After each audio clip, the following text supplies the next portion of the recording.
Lee Anderson. Thank you, Mr. Speaker. Every time the Home Secretary announces a new policy on illegal migration actually goes up. So I think a period of silence would be most welcome from the Home Secretary. But does she agree with me that the only way to stop the pull factor is to detain, deport and never allow these illegal migrants to claim asylum in this country?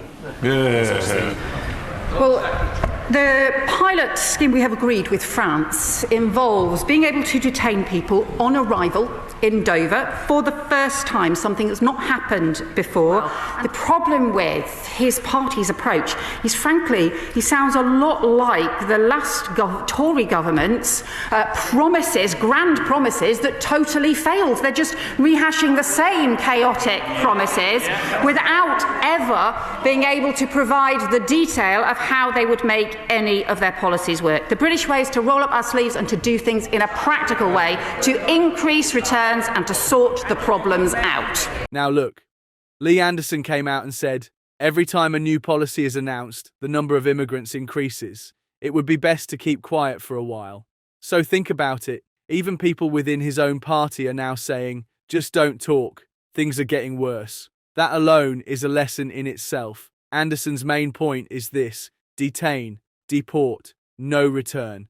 Catch them, deport them, and never let them come back. Simple, clear, understandable. But then Yvette Cooper stood up and launched into the classic Labour rhetoric we know so well. Pilot scheme, agreement with France, practical solutions.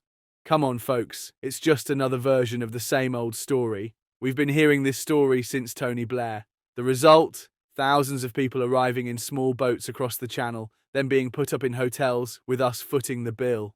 Do you know what Cooper means by a practical approach? Detaining a few people in Dover, and then? Nothing. That's Labour's solution.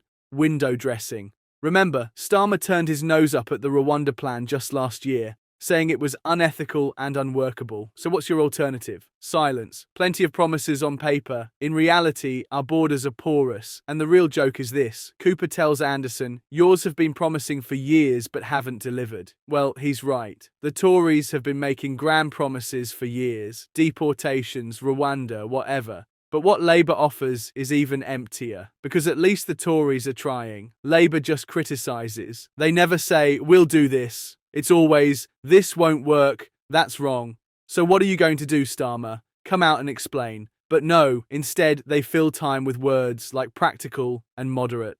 As for the media reaction, The Guardian, of course, immediately ran the headline, Anderson made inhumane calls. The BBC is trying to show both sides as balanced. But what does the man on the street think? You can see that already. More than half the population is fed up with this boat crisis. Not just fed up, angry. And that anger is growing. And then there's the tragicomic part. Just think, our pilot project with the French is actually this. We catch the men in Dover and France pats us on the back, saying, good job. But what is the French Coast Guard doing? They are escorting the boats towards England. So that's how the partnership works. They send them, we take them. Honestly, if it were a sketch, we'd laugh. But this is real. The bottom line is this. Anderson at least asked the right question, but the answer? It's still up in the air. And if Labour comes to power, things will get even worse, because they have no option to be tough on migrants. Their only option is more hotels, more expenses, more chaos. So what do you think? Is a tough catch and send policy, as Anderson says, necessary, or will Labour's moderate approach work? Write your comments, let's discuss. Like the video and subscribe to the channel to stay informed about other videos.